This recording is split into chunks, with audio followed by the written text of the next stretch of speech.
Bismillahirrahmanirrahim. Assalamualaikum warahmatullahi taala wabarakatuh dan salam sejahtera. Selamat datang ke channel Cikgu Farhan Maths. Okey, so hari ini cikgu nak bincang satu set soalan iaitu set soalan ramalan daripada Cikgu Azman. So kita nak tengok macam mana set soalan dia. So kita nak cuba jawab dalam video kali ni. So jom kita mula. Bismillahirrahmanirrahim. So cikgu akan share entire screen. Okay, so cikgu harap korang nampak soalan dan juga cikgu punya calculator kat sebelah itu. Alright, so bismillahirrahmanirrahim. Kita mula. Okay, so dia punya arahan tu dia bagi tahulah. So cikgu Azman bagi tahu yang soalan ni adalah cuma soalan ramalan je dan dia bukanlah pasti. Okay. Dari segi bentuk soalan ke daripada tajuk yang keluar tu, so tak pasti. Okay, so kita akan buat sebagai latihan lah, at least sebelum kita mula ni, nak SPM nanti, at least kita try lah satu kali. Okay, so jangan anggap ini sebagai satu-satunya rujukan. Baik, so jangan meniru, bertanya kawan, cuba buat. Okay, cuba buat. Alright, so sama-sama sedar diri dan tanggungjawab untuk capai GPMP terbaik SPM 2021. Alright, okay. Thank you Cikgu Azman untuk set soalan ini. So, jom kita mula untuk soalan yang pertama. Bismillah. Okay, so bahagian A ada 40 markah. Okay, so bahagian A kena jawab semua soalan. Alright, so pada rajah di ruang jawapan, lorotkan satu rantau yang memuaskan ketiga-tiga ketaksamaan. Yang pertama adalah X lebih besar dan sama dengan negatif 8. So, ini dan ini. Alright. So, bila kita ada ketaksamaan, kita kena cari graf ataupun tengok dekat graf. Ada tak graf ini? So, kita tukar dulu jadi persamaan. So, yang ni sebenarnya persamaan dia X sama dengan 8. Ini sama dengan 3Y tambah 2X sama dengan 18. 4Y sama dengan 3X tambah 24. Sekejap, mata dia macam besar sangat je. Kita kecilkan sikit.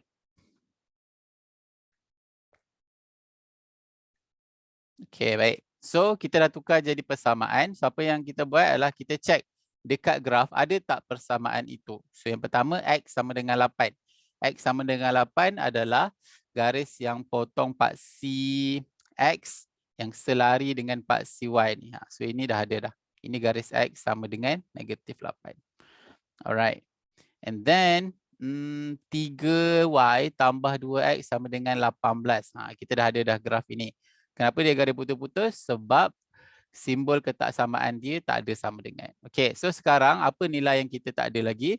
Nilai yang kita tak ada lagi adalah kita punya graf untuk 4Y sama dengan 3X tambah 24. Okay, so untuk graf yang tak ada nilai lagi ni, so cikgu suggest untuk kita buat jadual. So 4Y sama dengan 3X tambah 24. So buat jadual macam mana? Okay, so buat jadual, letakkan dua nilai X. So nilai X, nilai Y. Okay, so nilai X nak letak yang mana? Okay, kalau kita punya soalan graf ni, kita punya jadual tu ada kotak-kotak. Okay, kalau ada kotak-kotak, ada satah kertas, kita ada semua nilai kat sini ni. 1, 2, 3, 4, 5, 6, negatif 1, negatif 2, negatif 3 sampai negatif 8. Ada nilai. Okay, so kalau ada nilai macam tu, boleh guna mana-mana nilai dekat graf itu. Nilai X maksud cikgu. Okay, tapi kalau soalan macam ni, dia bagi kosong macam ni je, cikgu suka guna nilai X yang diberi pada graf. Yang pertama kosong, yang kedua negatif 8. So, X kosong, negatif 8.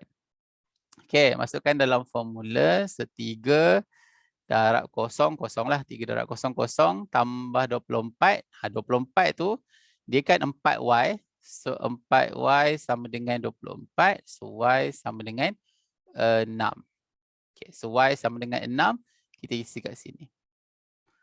Alright, seterusnya 4Y sama dengan 3 darab negatif 8 tambah 24.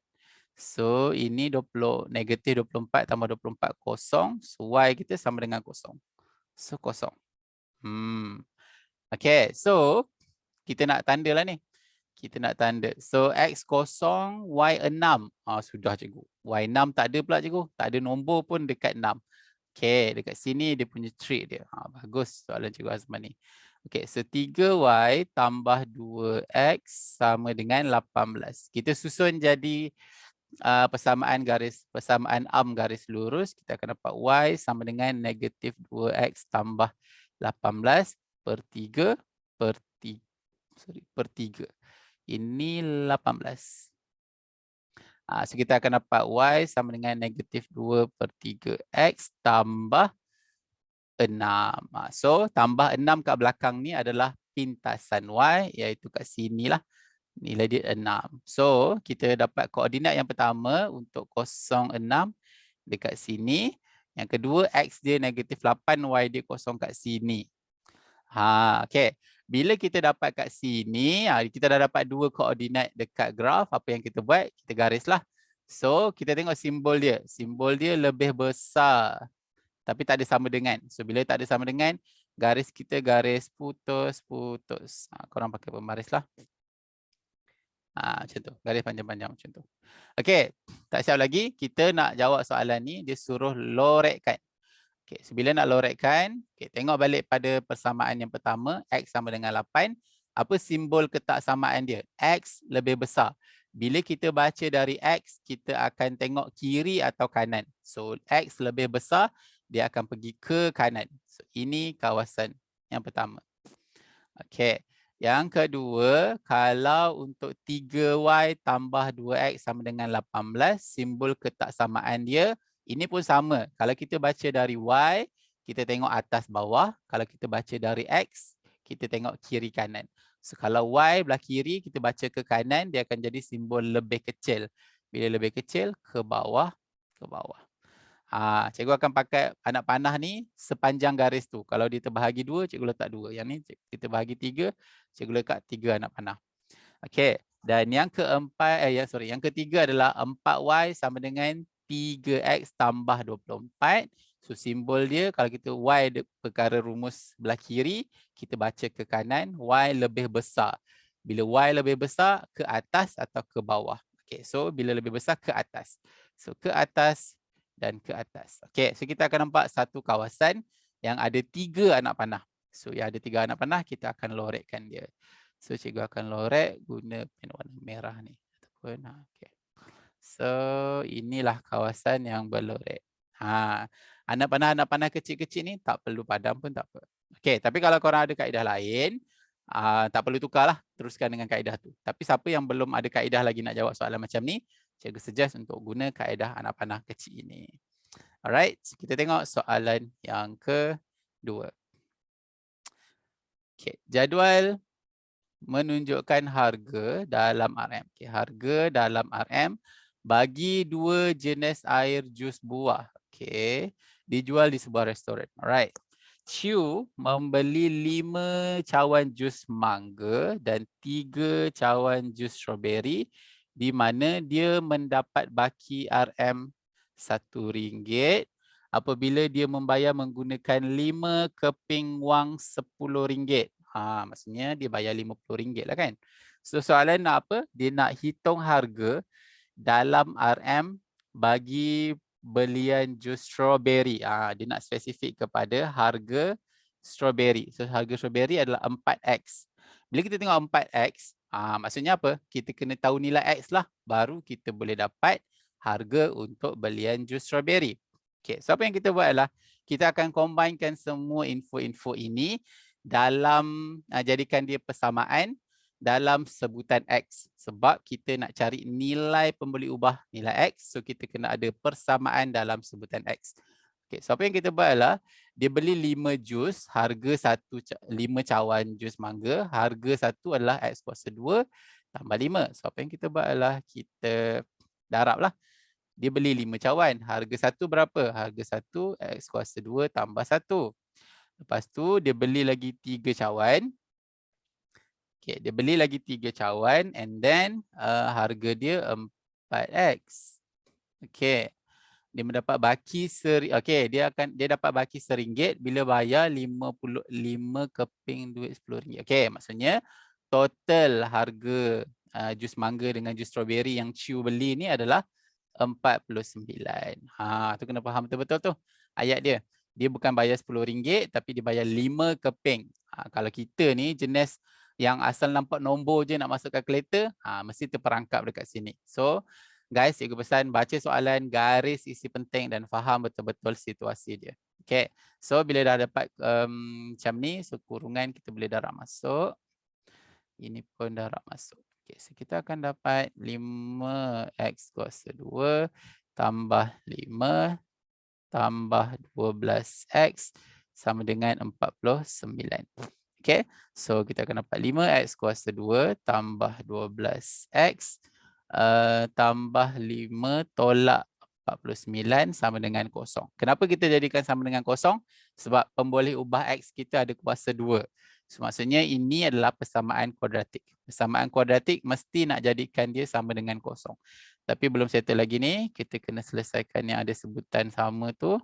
5 tolak 49 akan jadi negatif 44 sama dengan kosong. Ini X. Alright, so kita masukkan dekat kalkulator. So, cikgu suka kalkulator ni sebenarnya. Tapi kalkulator ni dah tak ada pengeluaran dah dekat ni. Cikgu tekan nombor 3 sebab X kuasa 2 tu. Kalau korang pakai kalkulator apa pun, terpulanglah cari tekan mod, cari EQN, cari degree 2. Okay. So A dia 5, B dia 12, C dia negatif 44. Alright, so kita akan dapat X sama dengan 2. Okay. X sama dengan 2.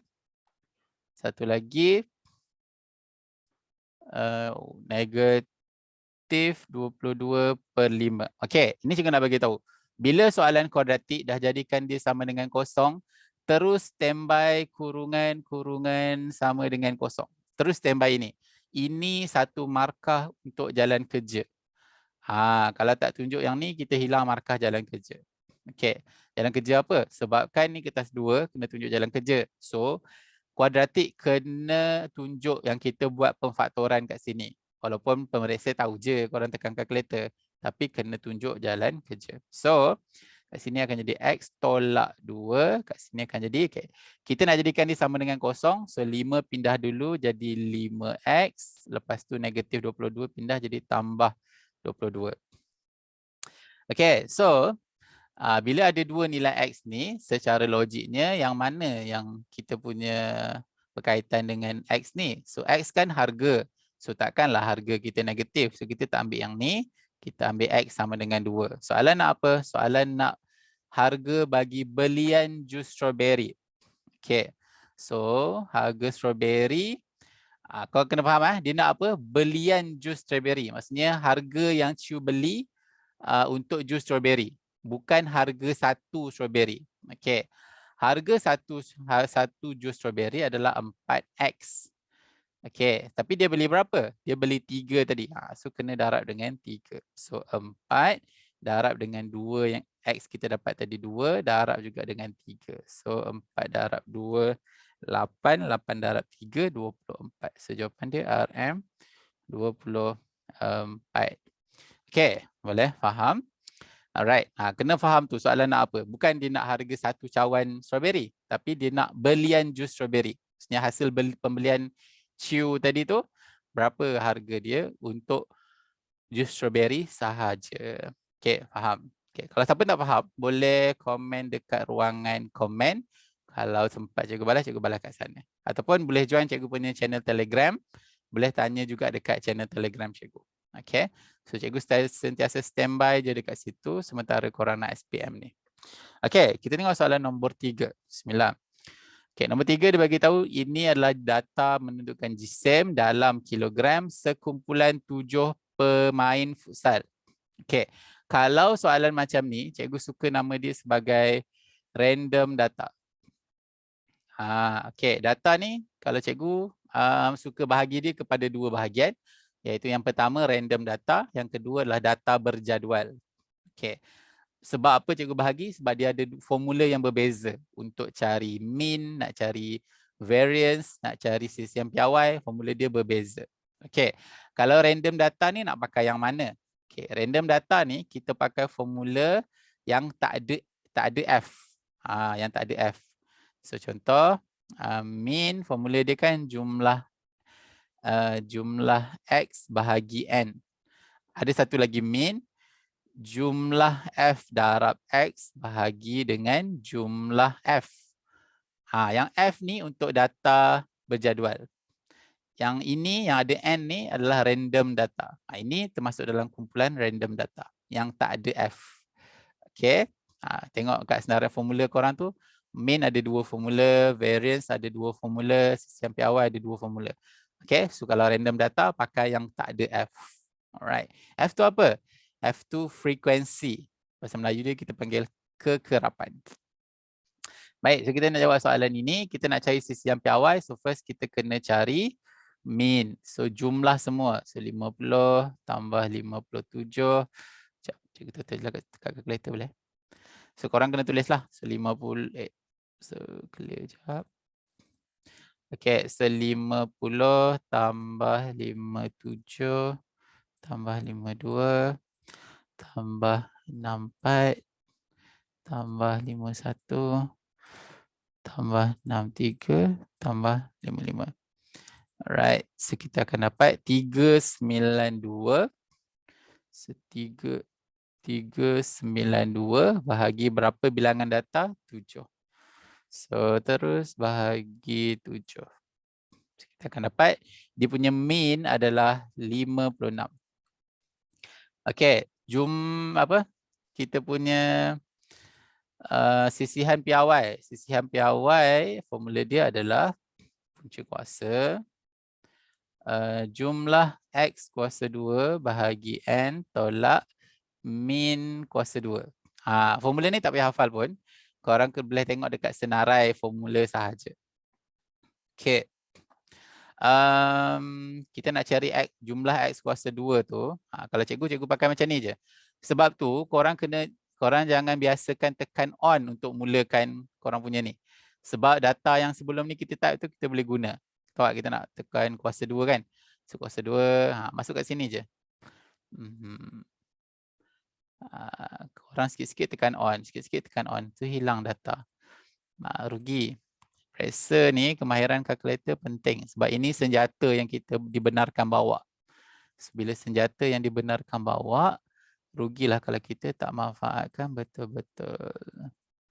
64 kuasa 2, 51 kuasa 2, 63 kuasa 2, 55 kuasa 2. Okey, dah semua dah kuasa 2. Depan ni apa ni? Salah ni. Okay, so sama dengan. Alright. So, cikgu tulis kat sini punca kuasa. Jumlah dia adalah 22,144 bahagi dengan jumlah. N adalah jumlah data 7 tolak dengan min 56 kuasa 2. So, korang boleh tekan bracket. Kalau kalkulator yang 570 yang tak boleh tekan bracket macam ni, korang boleh kira satu-satu. Okay. Boleh kira satu-satu. So, 22144 ataupun kalau cikgu nak tekan tadi, answer pun boleh. Sebab jawapan, bila cikgu tekan sama dengan tadi, dia dah save memori 22144 ni dekat answer. So, bahagi 7 tolak dengan 56 kuasa 2. Alright, so kita akan dapat jawapan dia adalah 5, dia ada bagi spesifik tak? Tak ada. So kita buat 5.24. Kita bundarkan. Setakat ni je. Okay, baik. So cikgu harap membantu. Kita tengok soalan nombor 4. Okay. Nombor 4, dia nak suruh cari amplitude. Okay, formula amplitude adalah kita cari nilai maksimum tambah dengan nilai minimum, lepas tu bahagi 2. Okay, so kita tengok kat sini. Maksimum dia berapa kat sini? 12. Minimum berapa? Negatif 4. So, nak cari amplitude. Amplitude sama dengan 12 tambah negatif 4 bahagi 2. So, kita akan dapat 12 tolak 4, 8. 8 bahagi 2, 4. Ya ke? Bukan. Kita punya amplitude adalah Bukan 8 ke sepatutnya. Maksimum 12 tambah negatif 4. 8 tolak 4. Ke tambah? Oh, tambah. Tolak. 12 tolak negatif. Okey. 12 tolak negatif 4 bagi 2. So, kita akan dapat 16 bagi 2, 8. Okey, sorry guys. Tolak formula dia. Atas tolak bawah bagi 2. Okey. So, sekarang kita nak tulis fungsi ni, graf ni dalam bentuk A, Y sama dengan A sin BX tambah C. Okey. Untuk sin, Y sama dengan A sin BX tambah C. Okey. A, kita kena kenal dulu. A ni apa? A ni lah amplitude. Okey, B ni apa pula? B ni adalah bilangan kitaran lengkap dalam 360. C pula apa? C adalah pergerakan graf. Pergerakan graf. Okey. So amplitude kita dah tahu tadi 8. So persamaan kita yang pertama Y sama dengan 8 sin B. Okey. B adalah bilangan kitaran lengkap dalam 360 darjah. Okey. Tetapi dekat soalan ni dia punya paksi X bukan sudut. Means bukan sudut dalam darjah, tapi dia bagi dalam 2, 4, 6, 8 ni. So apa yang kita buat adalah kita kira berapa kitaran, berapa masa untuk satu kitaran. So satu kitaran sin, ni graf sin sebab apa? Dia start daripada sini. So ni S. So S adalah graf sin, sebab tu dia suruh buat sin ni. Okay, so satu kitaran lengkap mengambil masa ambil masa 4. Okay, maksudnya apa? So nak dapat nilai B 360 bahagi 4. So jawapan dia 90. Okay, so B kita adalah 90. So 90 X C. C itu juga apa? Pergerakan graf. Okay, kita tahu graf sin dia mula dari kosong. Graf sin dia mula dari kosong macam ni. So nampak tak dia diangkat? Dia diangkat ke atas graf ni. Daripada kosong naik ke 4. So bila diangkat ke atas, graf kita punya nilai C adalah sama dengan positif 4. So C dia tambah 4. So inilah fungsi dalam bentuk Y sama dengan A sin BX tambah C. Right. So mudah-mudahan menjawab soalan. Kita tengok soalan nombor 5. Garis lurus. Okey. Garis lurus di dalam rajah PQR ialah sebuah segitiga bersudut tegak. Okey. PQ, QR dan PR ialah 3 garis lurus. Garis lurus PQ selari dengan paksi Y. Okey, so letak terus kat sini. Bila diselari dengan paksi Y, graf ni adalah graf special case. Cikgu selalu sebut dalam kelas cikgu, ni graf special case sebab dia tak ada kecerunan. Kalau nak buat persamaan dia pun tak payah pakai Y sama dengan MX tambah C. Dia special case. Alright. And then graf garis lurus QR selari dengan paksi X. Okay, so mana QR? Okay, ni selari dengan ini. Okay, so maksudnya dekat sini 90 darjah lah. Ni selari dengan paksi X, ni selari paksi Y. Dia pun bagi tahu tadi segitiga bersudut tegak. So dekat Q ni 90 darjah. Alright. So apa yang kita nak buat ni? Kita nak cari persamaan PQ. Baru cikgu sebut tadi. Bila nak cari persamaan PQ, ini graf special case. Dia selari dengan paksi. Bila dia selari dengan paksi, kita just baca dia. Tengok dia garis tu potong dekat paksi apa. Dia potong dekat paksi X. Dekat mana? Negatif 8. So persamaan PQ kita adalah X sama dengan negatif 8. Okay, jawapan mesti ada sama dengan. X sama dengan negatif 8 ni. Jangan tiba-tiba negatif 8 je. Ini salah. Ini bukan persamaan. Persamaan mesti ada sama dengan. Okay. Kalau ini salah, kalau sama dengan negatif 8 pun salah. Apa? Negatif 8 sama dengan apa? So, kena bagi lengkap. Okay, so ini persamaan PQ. Soalan kedua, diberi luas rantau berlorek adalah 64 unit. Okay. So 64 unit square. Cari persamaan garis lurus PR. Okay, so untuk cari persamaan garis lurus PR, yang pertama kita kena ada kecerunan PR.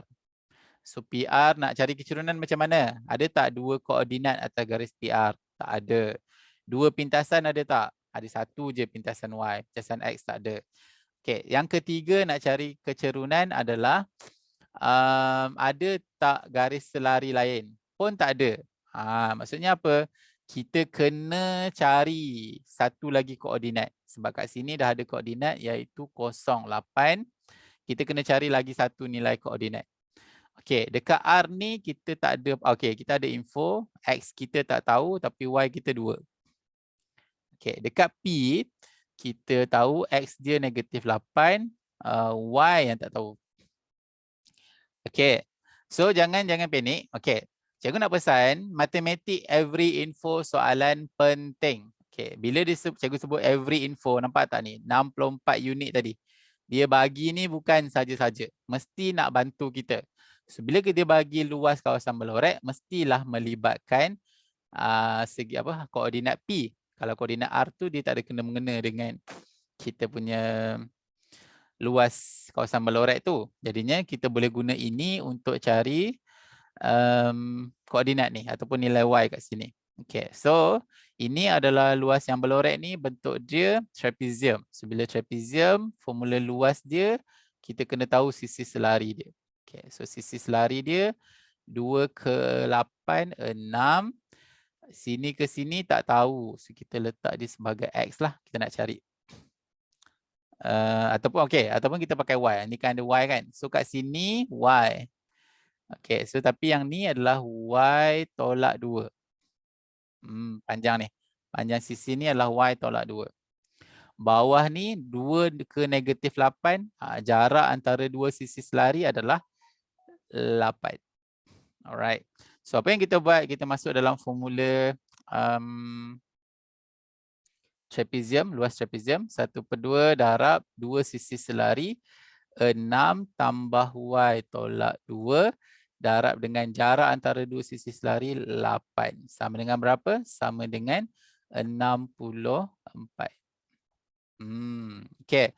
So apa yang kita buat adalah kalau cikgu suka 1/2 darab dengan 8, kita akan dapat 4. 4 pergi sana bahagi 4. Faham tak? Cikgu akan darab 1/2 ni, cikgu akan suka darab dengan nombor yang belakang ni dulu. Lepas tu cikgu pindah sana. So apa yang kita akan dapat adalah 6 tolak 2, 4 tambah Y sama dengan 64 bahagi 4. 64 bahagi 4. Okay, so 16. So kita akan dapat Y sama dengan 12. Okay, Y sama dengan 12. So koordinat kita adalah sekarang negatif 8, 12. Okay, so bila dah dapat koordinat P, kita bolehlah cari kecerunan dia. So MPR, kalau MPR kita nak pakai koordinat, cikgu kita tak ada R, macam mana nak pakai? Boleh. Bila PR ni kan dia satu garis lurus yang sama, so kalau kita pakai mana-mana titik atas garis itu pun, kita akan dapat nilai kecerunan yang sama. Okay, so apa yang cikgu buat? Cikgu akan Y2, 12 tolak 8 bahagi dengan negatif 8 tolak 0. So 12 tolak 8, 4 bahagi negatif. So kita negatif 1/2. Okay. So kita dapat dia punya kecerunan. So kita nak cari nilai C. Nilai C ni, yang kedua kita nak cari nilai C. Nilai C mesti nak pakai satu koordinat atas garis ini. Tak kisahlah nak pakai 08 boleh, nak pakai negatif 8, 12 boleh. Cikgu suka nak pakai yang 08 ni tadi. So, Y sama dengan MX tambah C. Y dia ganti dengan 8. M dia negatif 1/2. Kita kira dekat step pertama tadi. X dia 0 tambah C. So kita akan dapat C dia sama dengan 8. Okay. So step yang ketiga, masukkan balik. Y sama dengan M kita negatif 1/2 X tambah C. So ini adalah persamaan garis lurus PR. Okay. Ingat, every info dalam soalan matematik penting. So dia tak saja-saja ni bagi 64 ni. Mesti nak guna. Okay, mesti nak guna untuk bantu kita capai matlamat akhir nak cari persamaan garis lurus PR. Okay, next. Kita nak tengok soalan nombor 6. Okay, ini soalan penakulan logik. So dia dah bagi dua, dia suruh lengkapkan premis 2. Okay, dia bagi premis 1, premis 2, kesimpulan. Banyak cara nak jawab soalan macam ni, tapi cikgu nak tunjuk cara simple je. Kalau soalan jika maka, korang potong jika maka. Kalau soalan dibagi jika dan hanya jika, korang potong jika dan hanya jika dulu. Kalau dia bagi semua, potong semua tu. Okay, potong yang tu dulu. Seterusnya nak potong apa? Kita potong yang sama. Okay, apa yang sama? Tengok 3P tambah 7. 3P tambah 7. Ni cikgu potong. 27 potong. So yang tinggal apa? Ni sama dengan pun cikgu potong. So yang tinggal apa? Ni cikgu highlight yang tinggal P tak sama dengan 2. Nampak tak? So kita terus dapat jawapan akhir dia. P tak sama dengan 2. Okay, kalau nak terang dari segi definisi dia pun boleh. Maksudnya dia kata apa? Okay, kalau maksudnya yang ni adalah bentuk, dia ada 3 bentuk hujah. Okay, so ini adalah bentuk penafian. Kenapa penafian? Nampak tak ni? Ada tidak sama dengan. Dia nafikan apa? Dia nafikan yang kat depan ni. Okay, bila dia nafi yang kat depan, maksudnya yang kita punya premis 2 ni menafikan yang belakang. Macam mana nak nafikan yang belakang? Sama dengan, tukar jadi tak sama dengan. Alright, okay, simple je. Soalan B, V sebuah bekas silinder J jari. Okay, dia bagi apa? Silinder. V adalah isi padu. H adalah tinggi bagi, okay, so dia dah bagi formula dah. Buat satu kesimpulan secara deduktif. Okay, guys. Kesimpulan secara deduktif. Dia bagi info umum. Tapi dia suruh buat kesimpulan apa? Kesimpulan khusus. Khusus kepada apa? Nampak tak dia bagi khusus ni? Khusus kepada silinder yang berjejari 21 dan tinggi dia 77. Dia bagi tadi general umum. Isi padu V, silinder, J dia jejari, H dia tinggi, lepas tu dia bagi formula V lagi. Okay, dia suruh buat kesimpulan khusus. Bila buat kesimpulan khusus, kita just ganti nilai je sebenarnya. Soalan ni ramai orang tinggal, cikgu pun tak tahu kenapa. Okay, J kita adalah 21/2, H kita 77. So just cari je lah nilai V berapa. Okay, bila kita dah cari nilai V, okay, soalan ni nampak tak? Dia tak bagi pi. Okay, kalau dia tak bagi pi, korang nak tinggal jawapan dalam pi pun boleh. Kuasa 2 darab dengan 77. Okay, so ini cikgu tulis dalam, dia tak bagi pi. 133957 pi cm kuasa 3. Okay, ini kalau dia tak bagi pi. Maksudnya kita tak tahu nilai pi, kita tulis jawapan dalam bentuk pi. Boleh, ataupun korang nak pakai 22/7. Boleh. So masuk lagi satu, darab 22/7. So kita akan dapat kalau yang ni, yang masuk nilai pi. 106,722 cm kuasa 3. Bila dia tak bagi. Tapi kalau dia bagi pi j kuasa 2, jangan masuk 3.142. Ini selalu student at maths dia dah terbiasa pi 3.142, dia pakai yang tu. Kalau soalan bagi 22/7, guna 22/7. Jangan lawan soalan. Follow je. Okay. So kita tengok soalan nombor 7. Okay, soalan nombor 7, Raja menunjukkan 2 jenis tempat duduk roller coaster. Okey, 2 jenis tempat roller coaster di sebuah fun fair. Oh, lama tak naik roller coaster. Okey. Pada suatu masa tertentu, 18 roller coaster package P dan Q dengan kapasiti penuh digunakan. Okey. Dan jumlah kutipan tiket yang diperoleh bagi kedua-dua package ialah 187. Dia nak apa? Hitung bilangan package P dan package Q digunakan pada masa tersebut. Okey, ini hint dia. Hint dia apa? Ni cikgu tak baca soalan awal tadi. Dia bagi tahu kaedah matriks tidak dibenarkan untuk soalan ini. Bila dia bagi tahu ini dah confirm soalan persamaan serentak. Okey, ini dah mesti confirm dah. Ini mesti soalan persamaan serentak. Okey. So, bila soalan persamaan serentak, okey, ini hint yang pertama. Sebab dia bagi tahu kaedah matrik tak dibenarkan. Yang pertama. Yang kedua adalah kita tengok dekat bawah ni, apa yang dia nak? Dia nak dua benda dalam satu masa. Bilangan package P dan package Q. Bila dia nak dua benda, automatik itulah persamaan serentak sebab ada dua benda nak cari. Kita ada dua unknown. Cikgu letak dia sebagai X dan Y. X adalah bilangan package P, Y adalah bilangan package Q. Okay, so apa info yang dia bagi? Info yang dia bagi yang pertama yang ni. 18 roller coaster package P dan Q. X dengan Y kita tadi kan kita tengah cakap pasal bilangan package. So tahu dia dah bagi tahu 18. So persamaan pertama kita adalah X tambah Y sama dengan 18.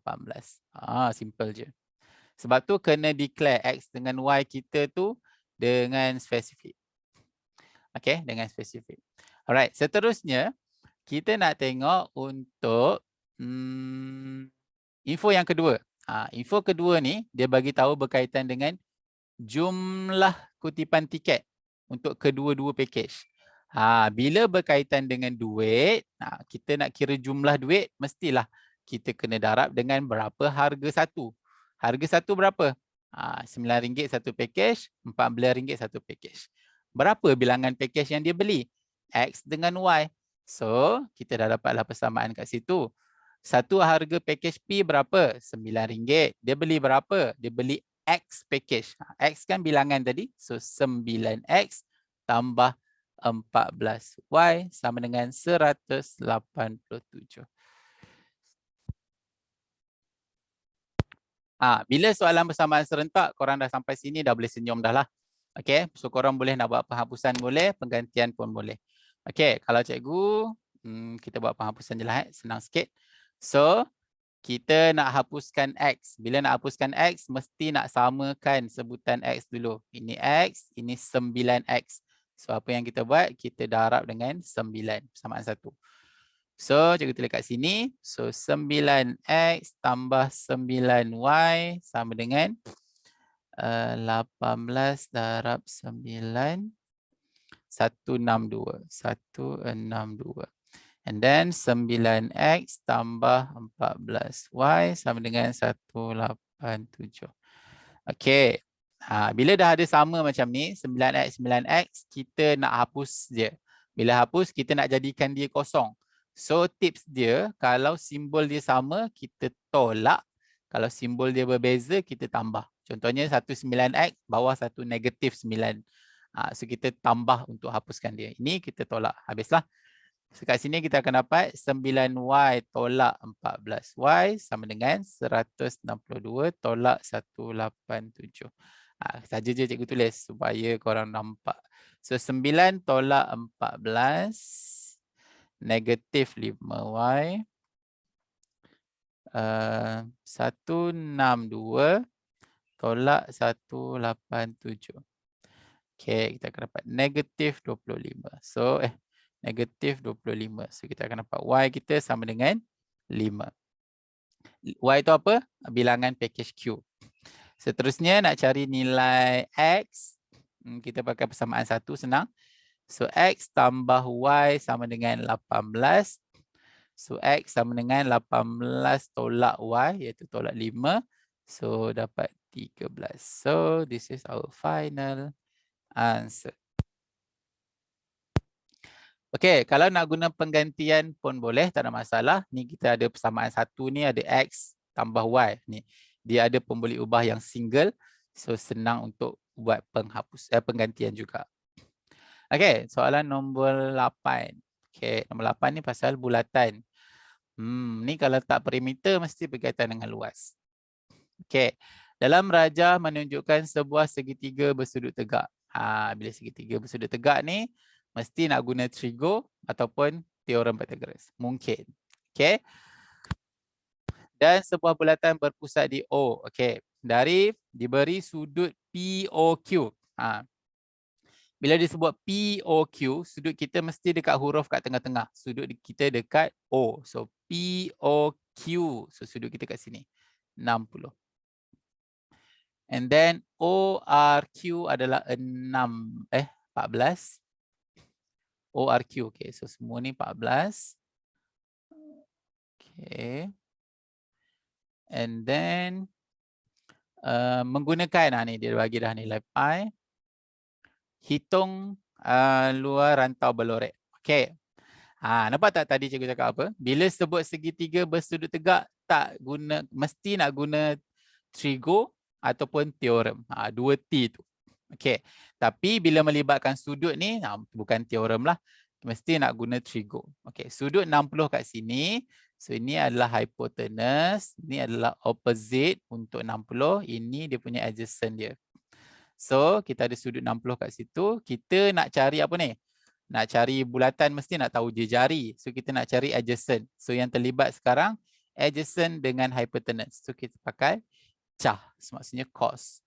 So cos 60 sama dengan sebelah. Sebelah apa? Sebelah dia tak tahu. OP ataupun jari dia bahagi dengan 14. So OP sama dengan 14 darab cos. Keluarlah cos. Hilang. Cos 60. Okay, yes. Okay, so kita dapat jari dia 7. Oh, cantik nombor ni. Okay, so jari dia 7 cm. Okay, so nak apa ni? Dia nak hitung luas rantau berlorek. Okay. Cikgu bahagikan dia kepada dua kawasan. Yang pertama adalah ni, sektor major dekat luar ni. A. Satu lagi B. Okay. So kita nak cari sektor A dulu. Okay. Sektor A adalah sama dengan berapa sudut dia? Kat sini 60. So kat sini adalah 300. Jumlah sudut 360. So 300 bahagi 360. Darab dengan apa? Kan kita tengah cakap pasal luas. Darab dengan luas bulatan. So pi 22/7 darab J. J dia 7 kuasa 2. So bolehlah kita kira. So 300 bahagi 360 darab 22/7 darab dengan 7 kuasa 2. Okay, so okay. So 128.33. Okay, ini luas untuk sektor A. Okay, cikgu nak cari untuk B pula. B, kawasan berlorek yang dekat B ni adalah dia duduk dalam segitiga. So cari luas segitiga dulu. So cari luas segitiga dulu. So luas segitiga. Oh, nak cari luas segitiga, kita perlukan panjang PQ. Okay, cari PQ jap. So PQ, PQ kan kita dah ada OP dan ORQ. Kita boleh guna teorem Pythagoras. Tadi kan cikgu sebut dua-dua benda ni kan. Dua-dua ni kita guna. So nak cari PQ. PQ ni pendek. So 14 kuasa 2 tolak dengan 7 kuasa 2. So berapa? Punca kuasa 14 kuasa 2 tolak 7 kuasa 2. So, kita akan dapat oh, nombor dia tak cantik. Okay, so 12.12. Okay, 12.12. Okay, so luas segitiga adalah 1/2 darab tapak. Ambillah tapak mana-mana. Cikgu ambil tapak dia 7, tinggi dia 12.12. So luas segitiga adalah 1/2 darab dengan 7 darab dengan 12.12. Okay, so ini luas segitiga 42.42.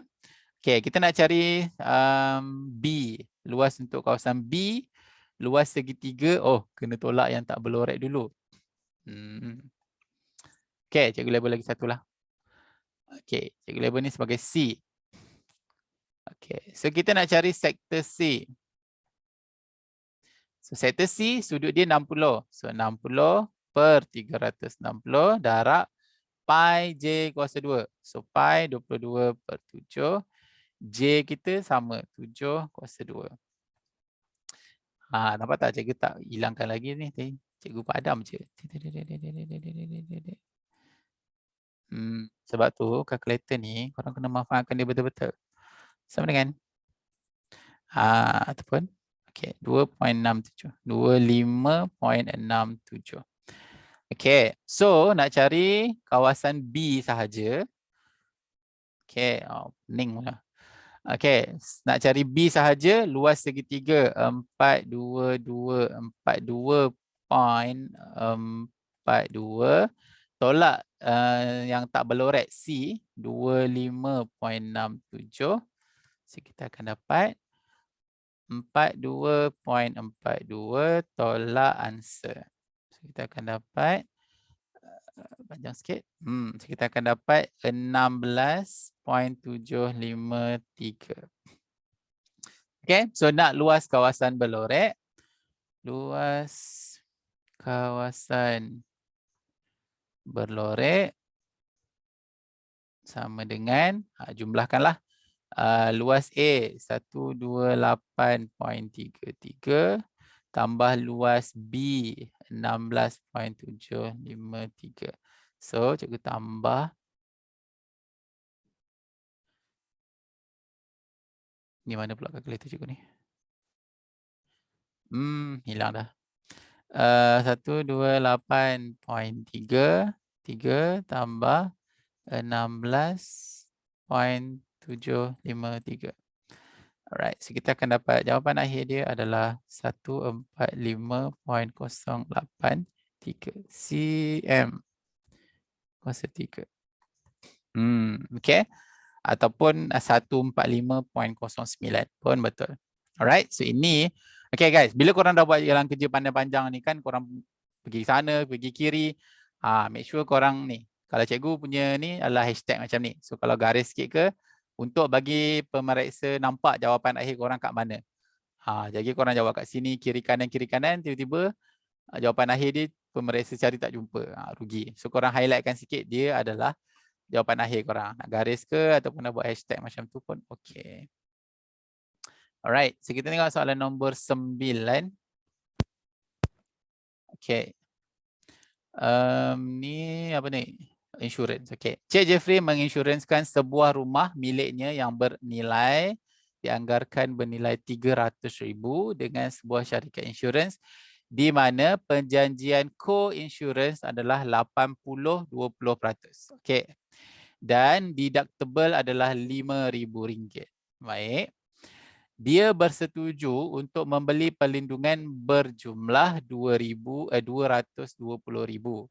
Dalam kejadian kebakaran, Encik Jeffrey mengalami kerugian sebanyak RM65,000. So, dia nak apa? Hitung jumlah insurans dalam ringgit yang boleh dituntut oleh Encik Jeffrey. Okey. So korang kena faham ada beberapa istilah kat sini. Yang pertama adalah nilai boleh insurans. Okey, nilai boleh insurans. Okey, bila nilai bukan. Yang pertama adalah nilai nilai rumah, nilai harta. Okey, and then syarikat ni dia datang Okay, so dia bagi, okay, kita ada co-insurance, syarikat cover 80%, yes, syarikat insurance cover 80%, pemegang polisi cover 20%. Okay, so bila macam tu, kita kena kira lah berapa yang kita cover, berapa yang kita boleh cover dekat nilai rumah tu tadi. Contohlah kata dia terbakar semua. So kerugian yang dia alami adalah 300,000. Kalau dia tak ada co-insurance, maksudnya dia cover semua. Dia tak ambil co-insurance 80-20 tu, dia cover semua dalam insurance dia. Jadinya apa? Syarikat perlu bayar 300,000 lah. Syarikat akan cover semua sekali. Tapi disebabkan dia ada co-insurance, maksudnya apa? Dia bahagi. So kita nak kira ni apa? Kita nak kira untuk berapa jumlah yang boleh dituntut oleh Encik Jeffrey. Okay, baik. So, apa yang kita boleh buat adalah, so dia sepatutnya Encik Jeffrey ni kena beli berapa insurans dia. So, dia kena beli 80% lah. 80% darab dengan 300,000. Okay, so 80% ataupun 0.8 darab 300,000. Okay, so ini adalah jumlah yang perlu diinsurансkan, iaitu RM 240,000. Ini yang jumlah yang perlu diinsurансkan. Okay, perlu diinsurансkan. Kalau berdasarkan kod insurans 80-20 tadi tu, dia perlu insuranskan RM240. RM240,000. Okey, tapi dalam kes ni Encik Jeffrey dia cuma insuranskan 220 je. Okey. So bila dia cuma dia cuma insuranskan 220 sahaja, maksudnya apa? Dia punya pampasan dia tak cukup lah. Okey, so dia punya pampasan ataupun dia jumlah yang boleh dituntut adalah dia kena bahagilah. Dia jadi pecahan kat situ. 220,000 bahagi dengan 240,000 darab dengan jumlah kerugian dia. So ini berdasarkan kemalangan yang inilah. Kebakaran ni, kerugian dia adalah 65,000. So jadinya kita kena kira lah. So cikgu potong je. 22/24 darab 65,000. Alright, okay. So ini adalah jumlah pampasan yang dia layak terima. Encik Jafri layak terima. 59 RM 59,583.33 sen. Ini jawapan untuk soalan ini. Okey, cikgu bagi situasi lain nak bagi korang faham. Katakanlah ini dia insuranskan berapa? Yang ni dia insuranskan 220 lah je. Okey. Katakanlah dia ikut syarat. Dia ikut kan sepatutnya dia perlu insuranskan 240 kan. Katakanlah dia insuranskan RM 240,000. Seperti yang sepatutnya mengikut co-insurance tu. So bila dia kalau dia apa kita panggil Allah SWT. Kalau dia insuranskan penuh, maksudnya 80% tu dia insuranskan penuh yang sepatutnya. So kalau berlaku kebakaran, so dia akan dapat penuh lah. So syarikat akan cover 65 RM 65,000 tu tadi, 65,000 kena tolak dengan deductible 5,000. Okey, so kita akan dapat RM 60,000. So dia akan dapat ini. Ini yang layak Encik Jeffrey dapat kalau dia insurans penuh 240,000. Tapi dia dah lah co-insurance tu dah bahagi dah percentage yang di cover oleh syarikat dengan pemegang polisi. Lepas tu dia tak cover full pula 80 tu. Jadinya dia kena buat pecahan macam tu. So ini yang layak dituntut oleh Encik Jeffrey kalau dia bayar 220,000 je. Tapi kalau dia cover full, maksudnya dia dapat 60,000. Okay, baik. So bila dia tak ikut, yes betul. So kita tengok B. B dia nak hitung penalty insurance. Penalty insurance ni apa? Cost. Maksudnya kan sepatutnya dia dapat dia punya kerugian 65,000. So kerugian dia 65,000. Kita tolaklah dengan berapa je yang dia layak tu. Yang dia layak adalah 59,583.33. Alright, so kita kira 65,000 tolak 59,583.33. So inilah kita punya penalty insurance. Maksudnya apa? Kalau dia ikut syarat ni, bayar 240, dia akan dapat full. So tak ada penalty lah. Tapi bila dia tak bayar full ikut apa kod insurans yang ditetapkan oleh syarikat insurans, maksudnya dia kena tanggung baki daripada sepatutnya yang dia layak tu. So berapa? 5,416.67. Okay, ini adalah untuk penalty insurance. Okay, korang boleh tengok contoh dalam buku teks pun ada. Senang je nak faham. So boleh tengok dekat situ. Alright, so kita nak tengok soalan nombor 10. Soalan yang terakhir untuk bahagian A ni. Okay, ini dia nak apa? Dengan kaedah matrik. Okay, soalan matriks. Okay, bismillah. Dalam satu pertandingan kuis pengetahuan ARM, seramai 13 orang peserta bagi setiap kumpulan akan menjawab beberapa soalan yang akan memberikan X markah bagi jawapan yang tepat, jawapan yang betul, dan Y markah jawapan yang kurang tepat. Salah lah tu. Okay. Betul dapat X markah, salah dapat Y markah. Salah dapat markah. Tak tahu jawapan dia negatif. Markah dia negatif. Okay.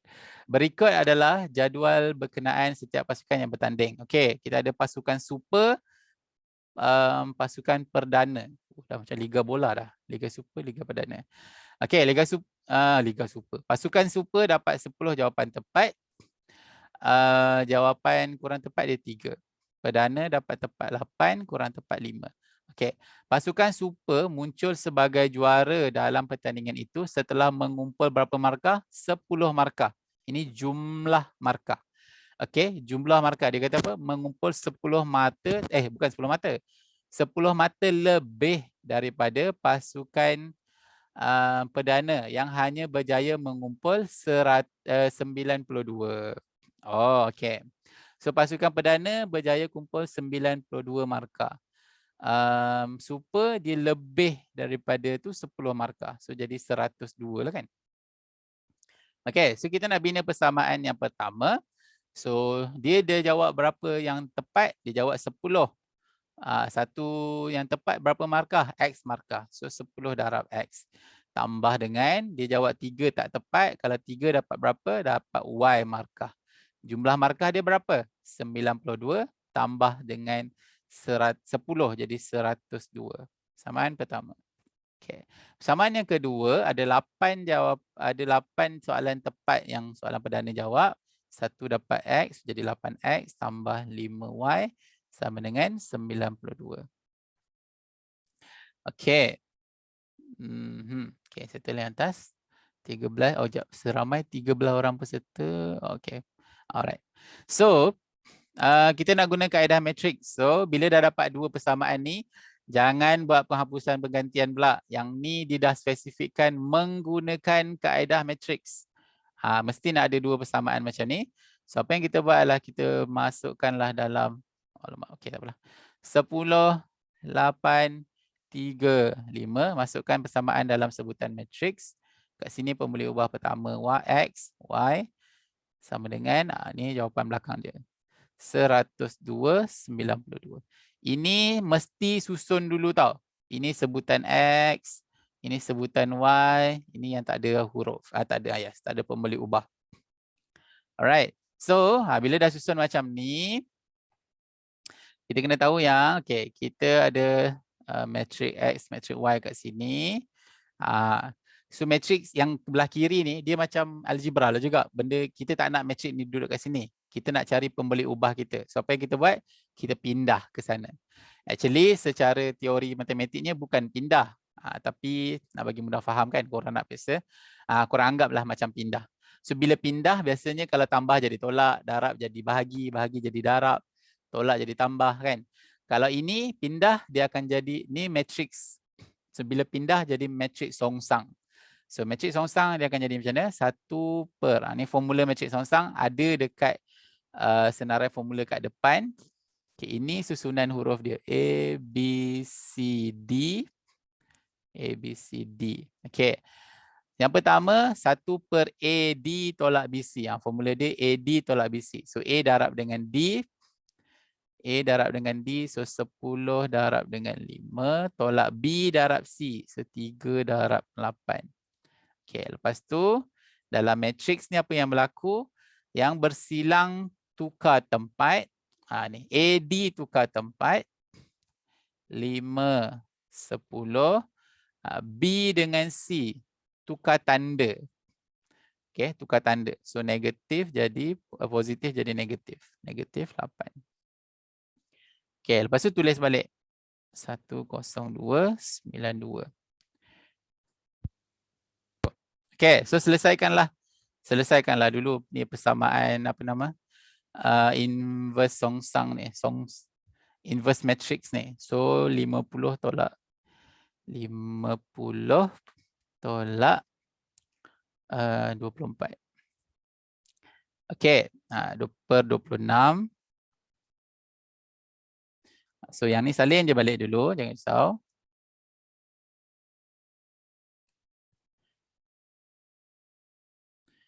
Okay. Cikgu nak tunjuk shortcut kat sini. Okay, siapa yang dah belajar, dia dah faham dah ni dua matrix ni kena darab. Lepas tu lepas darab, darab pula dengan 1/26 ni. Okay, korang boleh teruskan kalau tak ada masalah. Okay, tapi yang ni cikgu nak tunjuk shortcut. Ini bagi yang kawan-kawan yang baru. Okay, yang tak ada idea lagi macam mana nak jawab soalan ni. Actually, bila dah sampai step macam ni, korang dah boleh terus tulis jawapan akhir dah. Okay, dah boleh terus tulis jawapan akhir dah. So tulis dulu X dengan Y kita sama dengan, tulis sediakan ruang juga untuk nilai ni. Kena tulis, ini step ni kena tulis walaupun pakai kalkulator. So kita nak cari 5, 1. Okay, ini untuk persamaan serentak boleh pakai formula, pakai kalkulator untuk semak jawapan. Kalau yang ni cikgu pakai. So A yang pertama cikgu masuk 10, 3, 102. Soalan persamaan serentak yang tadi pun korang boleh pakai kaedah ini. So yang kedua bawah 8, 5, 92. Okay. So kita akan dapat, nampak X kita 9, tulis kat dalam ni. Lepas tu Y kita 4. Terus tulis macam ni pun betul. And then jangan tinggal macam ni. Keluarkan X sama dengan 9. Y sama dengan 4. Keluarkan macam ni. Okay, kena tunjuk dua-dua stok ni. Ini kena tunjuk, yang ni pun kena tunjuk. Sebab dia nak nilai, hitung nilai X dan Y. So tak bolehlah tinggal macam ni je. Okay. So kena tulis macam ni juga. Okay, dia nak hitung nilai X dan Y. Okay. Mana hilang ni? Okay, alright. So ini jawapan dia. Alright. Okay, baik. So itu saja untuk bahagian A. Nanti cikgu akan kongsi juga bahagian B dan bahagian C dekat video yang seterusnya. Alright, so guys, itu saja cikgu punya sesi kali ini. Harap membantu korang. Bantu cikgu untuk kongsi video ni kepada kawan-kawan korang yang nak SPM juga. Mana tahu berkat dia dapat ilmu daripada video ni, dia dapat semangat untuk nak jawab SPM betul-betul. Dan dapat skor, alhamdulillah. So takkanlah kita nak berjaya seorang-seorang, betul? Share dengan kawan-kawan yang lain. Alright. So jangan lupa subscribe dan kalau video ni bermanfaat, kongsi pada kawan-kawan korang yang lain. Baik, itu saja. Kalau siapa ada masalah, boleh DM cikgu dekat Instagram ataupun join link Telegram cikgu dekat bawah untuk sesi soal jawab di sana. Alright, itu saja. Terima kasih. Assalamualaikum warahmatullahi taala wabarakatuh dan salam sejahtera.